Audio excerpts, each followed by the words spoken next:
Добрый вечер. В эфире информационный выпуск Амшипшара.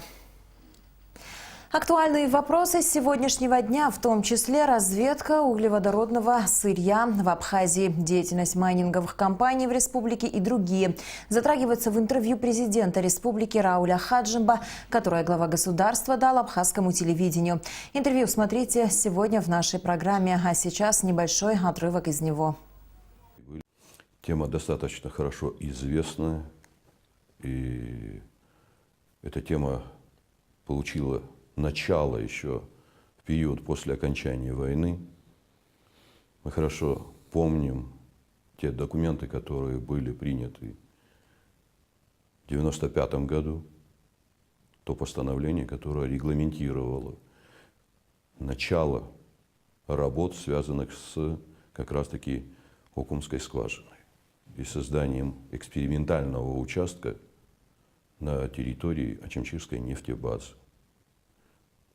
Впоследствии были определенные еще шаги, которые были связаны с возможностью начала работ и на шельфе. Однако по тем или иным причинам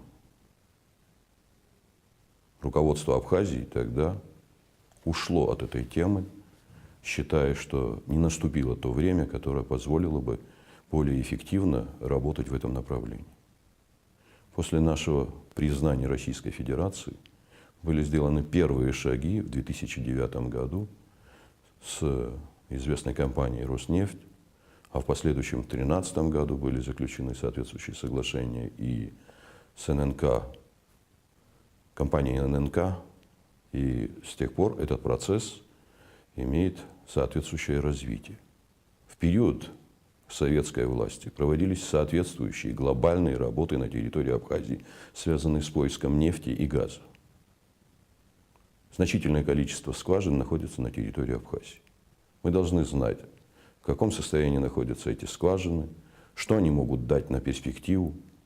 И все те документы, которые есть на сегодняшний день, как раз-таки свидетельствуют о том, что необходимо проводить соответствующие геологические исследования по этим скважинам и по шельфу, а это потребует значительного времени. Это как минимум лет 5 нужно для того, чтобы узнать состояние по самим скважинам и о возможных перспективах по дальнейшей добыче нефти. В посольстве Абхазии в Венесуэле состоялась встреча посла Республики Абхазия в Венесуэле Заура Гваджава с послом Никарагуа в Венесуэле Яоско Кальдерон. Об этом сообщается на сайте МИД Абхазии. На встрече обсуждался вопрос визита посла Абхазии в Республику Никарагуа. Стороны обменялись мнениями о текущем состоянии двустороннего сотрудничества. Были рассмотрены некоторые аспекты дальнейшего взаимодействия. В ходе встречи обсуждался вопрос визита президента Даниэля Ортеги со своей супругой, вице-президентом Росарио Мурильо в Республику Абхазия, а также ответный визит президента Абхазии Рауля Хаджимба в Никарагуа. В Министерстве обороны Республики Абхазия прошло расширенное заседание под председательством министра Мираба Кишмария, в ходе которого были подведены итоги подготовки оборонного ведомства за февраль и поставлены задачи на март 2019 года. В совещании приняли участие начальники управления отделов и служб оборонного ведомства страны, командиры воинских частей и отдельных подразделений, а также представители военных комиссариатов республики. Они доложили о выполнении в полном объеме запланированных мероприятий по боевой и морально-психологической подготовке во вверенных им подразделениях за прошедший месяц. В первую очередь должна быть воинская дисциплина. Мы должны каждого человека ценить, уважать его. Каждого гражданина уважать, те, которые носят форму, служат у нас. И это наши братья и сестры, но есть служба старшинства, младшинства. Хамство и наглость далеко не поведет. Представители Министерств сельского хозяйства Абхазии и России, а также Россельхозцентра провели расширенное рабочее совещание. На встрече обсуждались вопросы взаимодействия в решении проблем в сельскохозяйственной сфере республики в нынешнем году. Речь также шла о продолжении совместных мероприятий по борьбе с насекомыми-вредителями, которые наносят большой ущерб сельскому хозяйству Абхазии. Как было заявлено на встрече, механический сбор клопов-вредителей начнется 4 марта. Алика Трапш продолжит тему. Появившийся в Абхазии мраморный клоп нанес большой урон практически всем видам сельскохозяйственных культур, отметил министр сельского хозяйства Абхазии Амиран Какалия. Больше всего пострадали восточные районы республики. В 2018 году были приняты все необходимые меры по уничтожению насекомого-вредителя. Согласно плану, по всем районам были сформированы 347 рабочих групп. Кроме того, были созданы рабочие группы из российских экспертов, которые в течение нескольких месяцев мониторили ситуацию и создавали условия для уничтожения клопа. В общем, по республике было обработано инсектицидами 37 467 гектаров и израсходовано порядка 20 тысяч литров ядохимикатов. Популяция насекомого вредителя уменьшилась и благодаря механическому сбору мраморного клопа. В этом году также будут организованы пункты приема вредителя у населения. Распоряжением премьер-министра Валерия Бганба установлена плата за 1 килограмм собранного коричневого мраморного клопа в размере 1000 рублей. Всего на выплату предусмотрено 7 миллионов рублей из республиканского бюджета. Помимо механического сбора клопов, в этом году будет продолжена и химическая обработка сельхозугодий. На 2019 год проведение работ по информированию населения о методах и способах борьбы с мраморным клопом с изготовлением листовок и плакатов по средствам массовой информации и интернет-ресурсов. Второе. Проведение механического сбора мраморного клопа на территории республики с оповещением населения в средствах массовой информации. Срок проведения с марта по 30 апреля. Третье. Проведение мониторинга на наличие мраморного клопа в районах Республики Абхазия. При этом особо важным считаем использование методов мониторинга и борьбы, основанных на применении феромонов. Сроки проведения 30 апреля по 30 мая. Четвертое. Проведение химических обработок баковой смесью с использованием инсектицидов для поражения мраморного клопа и фунгицидов против ложной мучнистой росы, серой гнили и так далее. Сроки проведения с марта по июль включительно. Пятое. Локальная химическая обработка с использованием феромонных ловушек по методу привлечь и уничтожить. Шестое. Проведение механического сбора и уничтожения мраморного клопа, идущего на зимовку. Сроки проведения с октября по ноябрь. Помимо мраморного клопа, большой ущерб сельскохозяйственным угодьям наносят и грибковые заболевания, вызванные различными видами микроскопических паразитов, которые вызывают гибель плодов деревьев. К примеру, из-за этого в прошлом году было уничтожено около 80% орехов фундука. Уже 10 марта ожидается поступление из России новых ядохимикатов для лечения орехов фундука. Борьба с мраморным клопом – это проблема не только Абхазии, но и России. И необходимо минимизировать риски расширения ареала этого вредителя, говорят специалисты. Мы с удовлетворением отмечаем, что под вашим руководством в Республике Абхазия разработан комплексный план по борьбе с мраморным клопом. Я надеюсь, что этот план будет выполнен в полном объеме и будут достигнуты те целевые индикаторы, те целевые ориентиры, которые заложены по борьбе с этим вредителем. Я хочу официально сообщить о том, что по инициативе нашего министра Дмитрия Николаевича Патрушева сегодня проводится работа на уровне правительства Российской Федерации по вопросу выделения дополнительных средств на борьбу с мраморным клопом из бюджета Российской Федерации. Российские эксперты подробно рассказали о работе, которую они провели по борьбе с мраморным клопом у себя на родине и в Абхазии. Кроме того, они рассказали, в какое время эффективнее делать феромоновые ловушки на насекомых-вредителей. По опыту 2018 года мы говорим, что применять феромон раньше июня месяца мало целесообразно. Мало того, июнь месяц феромон работает в основном как мониторинговое средство, потому что активность вредителя такова, что он реагирует на феромон, но это не массовая реакция. Мы можем его выявить, мы можем его заметить, но говорить о массовом отлове нет. Но с июля месяца при наращивании численности, и тем более в августе, в сентябре месяце, когда вредитель уже по своей биологии стремится к поиску мест зимовки и так далее и тому подобное, феромонные ловушки очень эффективны как средство привлечения и массового отлова в том числе. На встрече обсуждались все проблемы, с которыми сталкиваются специалисты в своей работе. Эксперты говорили о методах, которые способствуют уничтожению вредителей не только в Абхазии, но и в различных регионах России.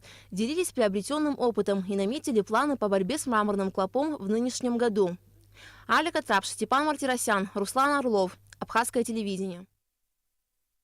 6 марта в Государственном музее Пушкина в Москве состоится юбилейный вечер в честь деятеля культуры, поэта, народного писателя Абхазии и России, кавалера ордена Ахтапша первой степени Фазиля Искандера. Об этом сообщается на сайте Московской абхазской диаспоры. В программе вечера экспозиции уникальной коллекции книг Фазиля Искандера, изданных на языках народов мира.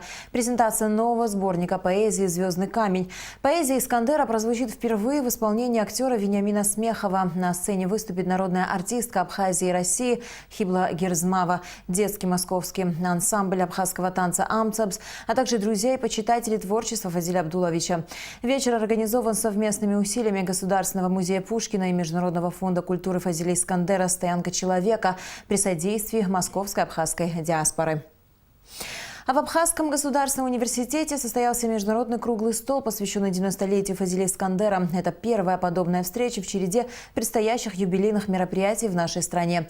За круглым столом собрались государственные и общественные деятели Абхазии, России, Приднестровья, ученые, писатели, журналисты, чтобы еще раз вспомнить Фазиля Абдуловича и его бессмертные произведения. Искандер, он, конечно, блестящий писатель, и он блестящий философ, поэтому его трудно и ставить и в театрах, и в кино. Я, например, спрятался в нише документального кино о нем, потому что это все-таки наименее сложный жанр, в смысле представить как художника. Но так как мы в университете находимся, я хотел бы в такую плоскость немного увести разговор. О феномене Искандера, он тоже также основан на формировании его литературных вкусов и философских. Он часто вспоминает древних греков, он вспоминает там и Шекспира, и русскую литературу, очень много вспоминает конкретных писателей. И, естественно, рассказы абхазские, которые он слышал в деревне, вот этот весь симбиоз, его возник, это, конечно, хорошая, интересная тема для филологов. Очень много есть вещей, которые он себя вобрал и переплавил, и сделал то, что он написал. Государственной комиссией по увековечению памяти второго президента Республики Абхазия Сергея Багапша утвержден план мероприятий к 70-летию со дня его рождения. Возложение цветов к мемориалу второго президента Республики Абхазия в селе Джгярда Учимчирского района состоится 4 марта в 12 часов. 5 марта в Сухуме пройдет научная конференция. В этот же день откроется фотовыставка в Центральном выставочном зале Союза художников. Кроме того, в Абхазском госуниверситете пройдет вечер памяти Сергея Багапша. Вечер памяти второго президента Абхазии также пройдет 29 мая в Абхазском госдрамтеатре. Согласно утвержденному плану, в столице будут презентованы книга Екатерины Бебе, посвященная жизни и деятельности Сергея Багапша «Путь мудрости и мужества» и памятная монета Багапш. Распоряжением президента Республики Абхазия Рауля Хаджимба создана Государственная комиссия по проведению юбилейных мероприятий, посвященных 90-летию доктора филологических наук, профессора, академика, первого президента Академии наук Абхазии, лауреата Государственной премии Шоты Арста. Комиссию возглавляет премьер-министр Валерий Бганба. Президент Рауль Хаджимба подписал указ о награждении орденом Ахтапша третьей степени Конова Магомета Абубекировича, как отмечается в указе, за заслуги перед Республикой Абхазия. У движения «Матери Абхазии за мир и социальную справедливость» появился обновленный офис. На презентацию помещения пришли давние друзья и партнеры движения, представители миссии МККК в Абхазии. Об этом наш следующий сюжет. Офис был выделен движению «Матери Абхазии за мир и социальную справедливость» 4 года назад, но обосноваться в нем им не удавалось. Долгое время помещение нуждалось в ремонте. И вот в этом году при финансовой поддержке правительства Абхазии ремонт был произведен. Значительную помощь движению матерей Абхазии оказала миссия Международного комитета Красного Креста в республике, оборудовав помещение офисной мебелью. Я, конечно, радуюсь того повода торжественного, который на сегодня есть, с открытием этого прекрасного офиса. Хочу, конечно, выразить слово благодарства правительству Абхазии, которое это позволял. Это реально очень приятно увидеть, что ассоциации матерей и родственников пропавших без вести имеют такое внимание и такие условия, где они могут собираться, общаться, встретиться, поговорить о проблемах. И не только о проблемах, иметь свое место, где им тепло и удобно. На открытии обновленного офиса председатель движения «Матери Абхазии за мир и социальную справедливость» Гули Кичба поблагодарила всех за оказанную помощь и отметила важность работы миссии МККК в Абхазии, а также выразила надежду на продолжение сотрудничества. Один из совместных проектов миссии МККК и движения «Матери Абхазии» – поиск и идентификация останков пропавших без вести во время Отечественной войны народа Абхазии. Такая работа ведется уже на протяжении 7 лет. Вот уже 25 лет, как Международный Красный Крест здесь проводит священную, можно сказать, миссию, гуманитарную миссию во многих областях. Но самое главное для нас – это поиск пропавших без вести. Мы вам очень благодарны за это. Наверное, многие не предполагали, что это будет иметь такой успех, если можно так выразиться, что наши дети будут найдены. К сожалению, еще не все опознаны, но наша интенсивная работа дает основание полагать, что все они будут найдены. Я лично 22 года искала своего мальчика. Вот пройдя 22 года, потом только нашли. И вот нашли именно с того вертолета, который в Вахабюке упал. И вот 13 человек мы в один день перезахоронили. И у меня уже есть могила, куда я могу пойти поплакать, посидеть, поговорить от души. У мамы всегда есть о чем говорить. Поговорить со своим сыном. Да, он был у меня. Он у меня был 17-летним и так и остается. Но те мамы, которые еще не нашли своих, они имеют надежду, что найдут и их тоже. Кроме того, миссия МККК организовала для членов движения матерей Абхазии психосоциальные реабилитационные тренинги, по окончании которых всем участникам были выданы сертификаты. Мы не только учились, но и нашей реабилитацией психологической занимался профессионал, который нам и преподавал, и работал с нами для того, чтобы как-то мы нашли себя. Потому что пройти через такие страдания и не получив никакой реабилитации, это безумно было трудно, но мы поддерживали друг друга. Как сообщили на встрече, с 12 апреля во всех районах страны пройдет выставка светлой памяти без вести пропавших во время Отечественной войны народа Абхазии, как напоминание о том, что память, как и надежда, никогда не умирает. Гугут Савардания, Тамас Чиковани, Абхазское телевидение. В преддверии курортного сезона Министерство по курортам и туризму республики запускает программу по подготовке к аттестации экскурсоводов, гидов-переводчиков и инструкторов по туризму, осуществляющих деятельность на территории Республики Абхазия, состоящих в трудовых отношениях с государственными и негосударственными экскурсионными организациями.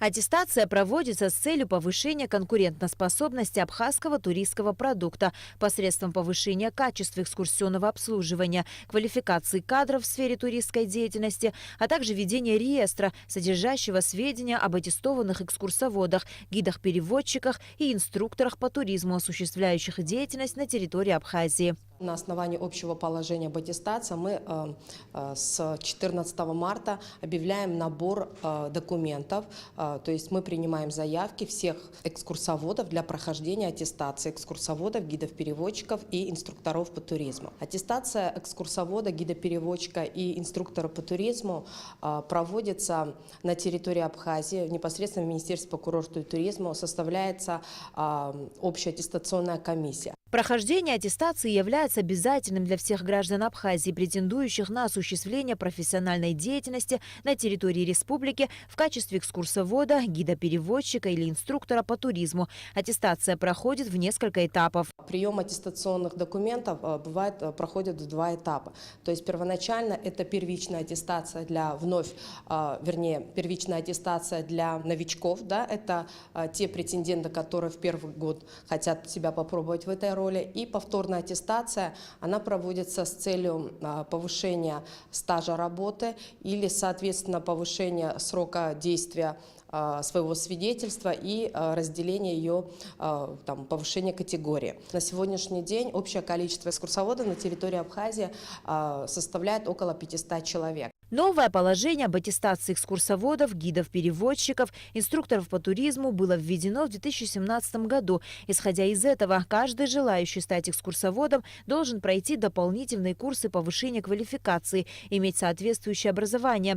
Претенденты на получение профессии экскурсовода также подразделяются на несколько категорий. На сегодняшний день общее количество экскурсоводов на территории Абхазии составляет около 500 человек. Из них мы делим экскурсоводов на категории. То есть у нас есть экскурсоводы первой категории, второй категории и бескатегорийные экскурсоводы. Первая категория экскурсоводов – это те экскурсоводы, которые имеют общий стаж работы более 7 лет. Их у нас около 150 человек. Вторая категория экскурсоводов составляет до 5 лет стажа работы, имеющие высшее специальное образование, и в количестве они у нас 85 человек. Все остальные экскурсоводы, их более 250, это экскурсоводы от 1 до 3 лет стажа работы. По итогам аттестации экскурсоводу выдается свидетельство и нагрудный знак «бейдж», который ему дает право работать. Напомним, что в 2016 году при АГУ был основан Центр по подготовке и повышению квалификации специалистов в сфере туризма и гостиничного дела. Программа курсов рассчитана на 3 месяца, в течение которых будущих экскурсоводов обучают необходимым навыкам профессии. Программа состоит из 7 дисциплин. В нее входит как теоретическая, так и практическая базы. Подобные курсы были также открыты на базе Сухумского колледжа и Гагарского техникума. И в завершении выпуска о погоде. По сообщению Гидрометцентра, в выходные дни в Абхазии ожидается облачная с прояснениями погода. С субботы и до полудня воскресенья дождь. Дождь со снегом, местами снег. Температура воздуха ночью 0,5, днем 4-9 градусов. Температура морской воды 9 градусов. На этом наш выпуск завершен. До скорых встреч в эфире.